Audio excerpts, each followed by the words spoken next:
The boy slowly brought the rope close to the wild wolf, then suddenly tied up the wolf's mouth. He quickly wrapped it several times and tied a secure knot, leaving it completely at his mercy. But the boy didn't hurt the wolf. He carefully cleaned its wounds. Then he settled the wolf in a cave to make it easier to care for the wolf's injuries. That night, the boy slept less than a meter away from it. The next morning, when Cato woke up, he found the wolf had untied the rope while he was sleeping. It was baring its teeth at him. Cato was terrified and didn't dare move. But if the wolf really wanted to hurt him, he would already be dead from last night. Thinking of this, Cato gathered his courage. He carefully brought clean water to the wolf's mouth. Seeing the wolf didn't resist, it leaned forward and drank heartily. Cato's anxious heart finally relaxed a little. He caught a wild rabbit for the wolf, but just as he eagerly began making a fire to roast the rabbit, the wolf's wild nature suddenly showed. It took the opportunity to try to snatch the prey from Cato's hands. Seeing the wolf's nature hadn't changed, Cato fiercely bit off a large chunk of raw meat as a warning. Fortunately, the fire finally succeeded at this moment. The rising flames solidified his position. Cato sat by the fire, eating the roasted meat himself. The wolf beside him had lost its previous ferocity. It even whimpered softly from time to time. After Cato finished eating, seeing the wolf had completely submitted, he tossed over a piece of meat. This wasn't charity. This was the first rule Cato set for their symbiotic relationship. Soon after, Cato's wounds gradually healed. After preparing his things, he prepared to return to his tribe. Cato wanted the wolf to return to its own pack, but the wolf refused to move. Helplessly, Cato set off alone, who knew he hadn't gone far, when the wolf quietly followed. This clever wolf knew that injured, it would be hard to survive, so it instinctively wanted to stay by Cato's side. Although Cato repeatedly picked up sticks from the ground to chase it away, this wolf seemed to have chosen him. No matter what, it wouldn't leave. Just when Cato didn't know what to do, the wolf suddenly ran ahead of him. Cato was confused and followed it. He saw a herd of wild boars hiding at the foot of the mountain. Before he could react, the wolf rushed down the slope, driving the prey. This was a rare hunting opportunity in desperate circumstances, but the nervous and inexperienced Cato missed this chance. The boars scattered in panic, watching the fat meat escape.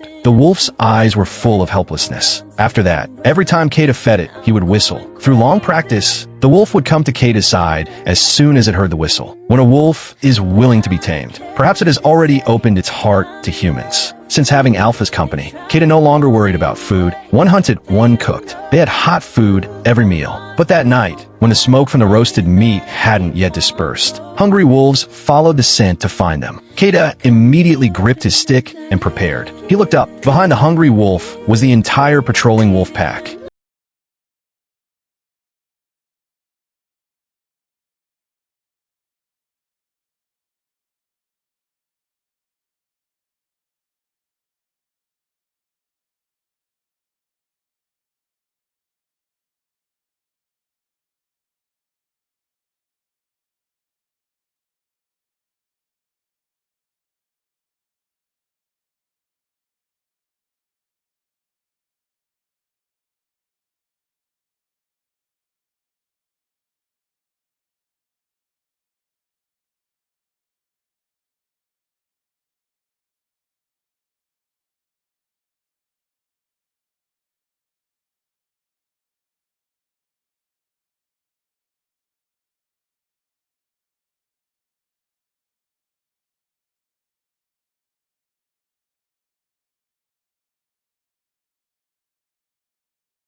66 million years ago, a group of hungry Mapusaurus set their sights on a migrating herd of Argentinosaurus.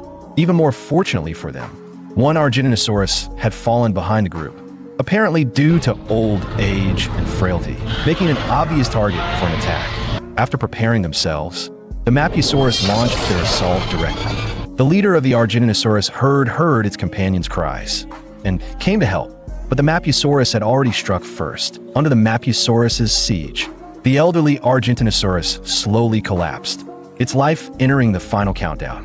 When the Argentinosaurus leader arrived, he was clearly a powerful specimen, taking down one small Mapusaurus with a single tail whip. But as he prepared to continue the fight, he realized his companion was already dead. The Argentinosaurus leader let out a helpless sigh and turned to leave. Just as the Mapusaurus were preparing to enjoy their meal, two even more powerful guys arrived. The dog suddenly realized that the four little lion cubs in front of him might not survive the night. Moments ago, he had witnessed their mother being shot by hunters, leaving the four cubs behind, crying for milk. The dog decided to protect them. And just like that, he became the mom of four mountain lion cubs. The cubs kept searching for milk under the dog's belly, but found nothing. They cried from hunger. The dog had no choice but to go out and pick some wild berries for them. But the little ones had no interest in berries. While the dog was worrying, a wild rabbit hopped by. It was practically food delivered to the doorstep. Sensing danger, the rabbit quickly ran off. The dog immediately chased after it and followed the scent to the rabbit's hiding hole. Seeing danger closing in step by step, the rabbit froze in fear. But in the end, the dog couldn't bring himself to do it. He didn't want to take another little life just to feed the four lion cubs. He wandered aimlessly through the forest and ended up at the hunter's camp. There was a roasted chicken in the yard, giving off a mouth-watering aroma. The moment the dog peeked his head out, a hunter stepped outside. Startled, the dog quickly pulled his head back. The hunter took the roasted chicken into the house. That's when the dog noticed two unprocessed dead chickens hanging in the yard. He slowly climbed onto a woodpile, bit one of the hanging chickens, and tugged it down. With his prize secured, the dog quickly fled. He dropped the chicken in front of the four cubs and ate the wild berries himself. Feeding them had become his biggest problem. Since Benji couldn't bring himself to hunt, he had no choice but to steal more chickens from the hunters. On the way, Benji encountered a lioness. He ran toward her excitedly, hoping she could adopt some of the cubs. But due to the language barrier, she slapped him away. Still, Benji didn't give up. He quickly ran back, grabbed one of the cubs, and hoped this would help the lioness understand his intention.